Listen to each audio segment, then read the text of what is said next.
Hi everybody, Roy here. We're working on a new garden. Actually, it's two small gardens, equaling about 3,000 square feet for Susan. We've already done two gardens for her, each of 3,000 square feet, and they're really beautiful. And it's not because I designed them. The beauty is in Susan caring and loving them.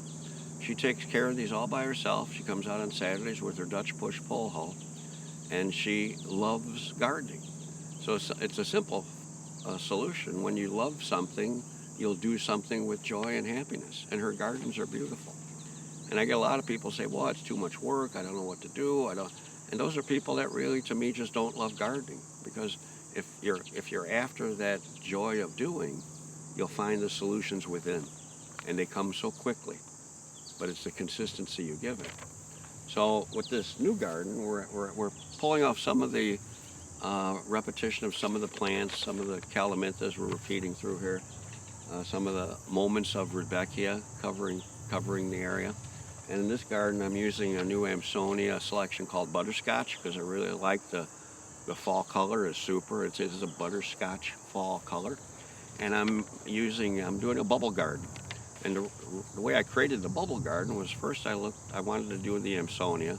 Then I'm building little bubble plantings around the Amsonia. And you can't see this very easily, but this is my sketch. And I'm not gonna put this in one of my books or have this on some display in some museum.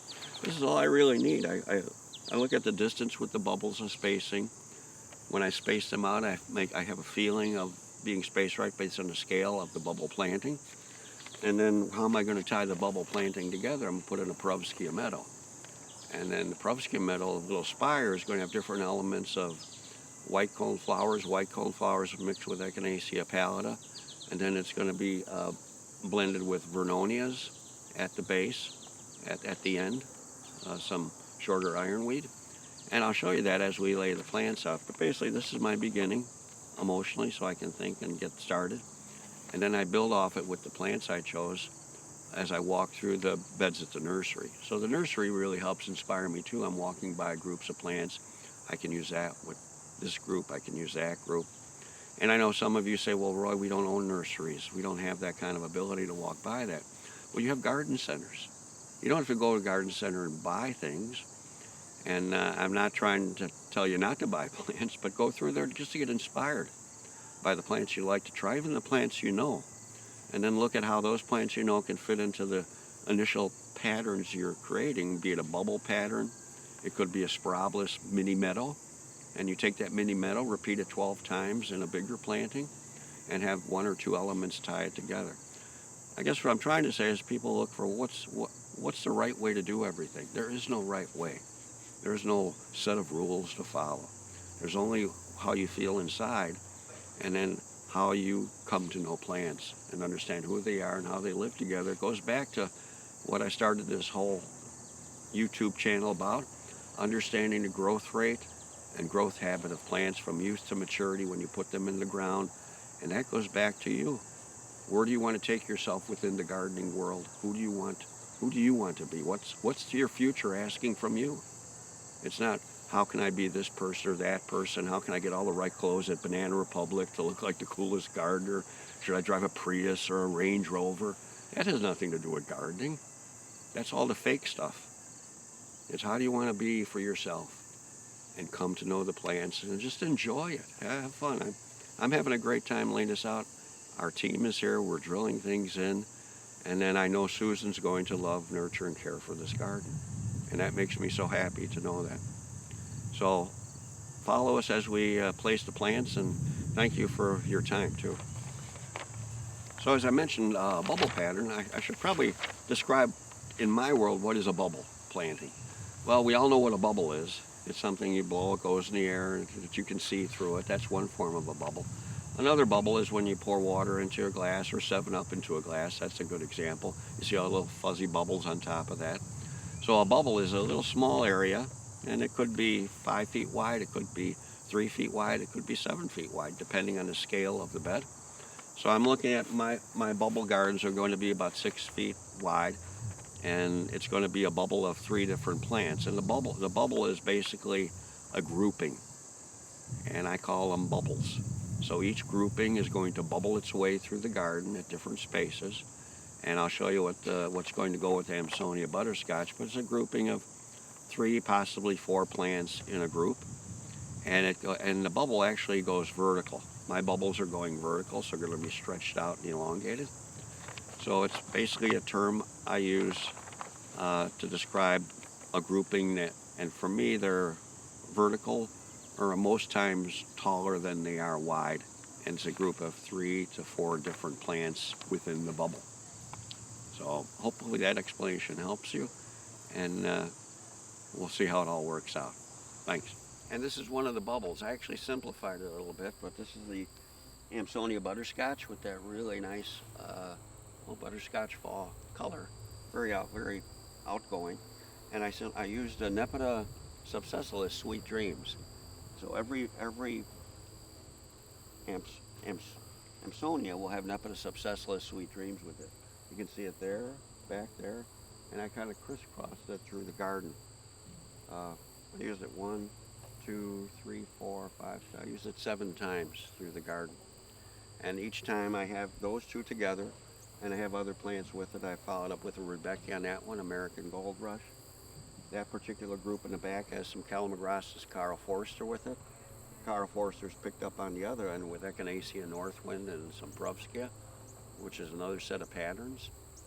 And then I have it in the back, and it goes into another planting with Nepeta Junior Walker off of the Amsonia and the Nepeta, and that goes into a shorter collection of plants, Calaminthas, Stakes, and Centaurea delbata. On this garden, the one above the lower one, we have better drainage, or drier conditions, similar soil conditions, but it gets a little wetter down at the base of the first garden. So I use a lot of plants that do well in average to drier soil, and I've created a kind of an island planting. These aren't the bubble, they're not 3 or 4 things. They're 3 or 4 things, but they're not tight together, going more vertical.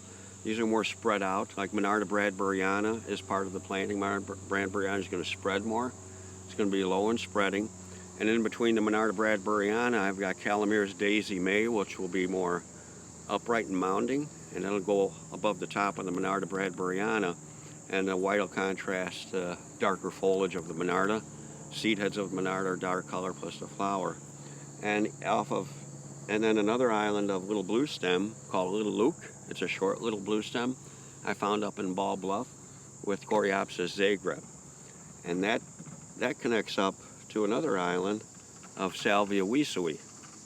And off the little bit of Salvia wisui, I have moments, 2 or 3 plants of Salvia Blue Hill to blend in with wisui.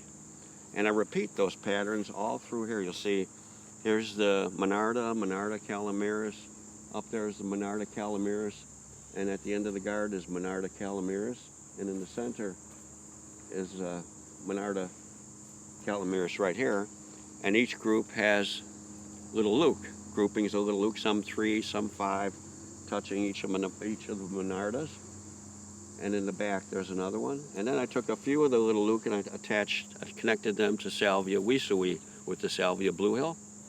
And then you see the Coreopsis zagreb flowing through, mostly going to sideways on the right hand side and finishing up on the far right side of the garden. So it doesn't really go much into the middle. It stays more at the beginning, stays in the middle, goes off to the right and stays to the right. And what's going to be, interplanted between all this is going to be Sprobolus aeroides. It's a great grass for dry soil. It's beautiful foliage, blue narrow foliage, bluish green, and it blooms in June with very nice open panicles. And then it reblooms again in September for us here in the Midwest. And it prefers dry, poor soil. And the soil is actually not that bad. And it really does well in our area. And on the far side is going to be Echinacea pallida with Vernonia summer swan song, little moments scattered to the top. And in between that is going to be Panicum Heiliger Hain, a more vertical panicum, slightly shorter, and the foliage tints red in late August, September. but it has that vertical look, slightly arching foliage, and the flowers are held vertically above the foliage. It's a nice panicum. I know there's a lot of new panicums out there, and I know a lot of people just want to find all those new varieties, but Heidegger Hain, I think, was introduced could be in the 60s by Ernst Pagels, but it's a great grass. And so you might try asking for it and see how you like it. And that is going to tie down to here. And again, this area is going to be Sprobolus aeroides. And then we'll work in a nice bulb layer, probably put some summer bulbs in, some Allium flavum. Well, we've completed planting the island beds. And as I mentioned before, the islands were Salvia Wisui with Salvia Blue Hill, a touch of Blue Hill with them. And then I had mixed some other islands with Monarda Bradburyana. And you can see the Bradburyana here with Calamir's Daisy May. And then connecting that right to each one, I used some Schizachrine called Little Luke. It was a selection I made up at Ball Bluff. It's very short, very upright, but it's green. And a lot of hybridizers aren't going for a green Schizachrine. It's how much bluer can I get and bluer. So it's kind of unique. It's green, but has a very intense red fall color. So I use that here, and you see it's connected to each island, whether it's a Salvia island or whether it's a Calamir's Monarda island. And then I spotted Rudbeckia American Gold Rush through here, because when I first saw Rudbeckia, I saw Rudbeckia speciosa along the Rock River. I didn't see it in clumps of 30. I saw it in small islands, 5 here, 6 here, with the grasses as it was going along the Rock River. It was very beautiful. So that kind of inspired me as really a more emotional way to use it, instead of the large block plantings of Rudbeckia, which can still work on scale, with a larger scale, I imagine. And then the river through here, the grout, I would say, is Sprobolus aeroides. It's a western native Sprobolus. Very soft texture, just off the textures. It has a greenish blue foliage, and it's done amazingly well in our heavy clay soils through the winter. It hasn't rotted off or gotten too flat.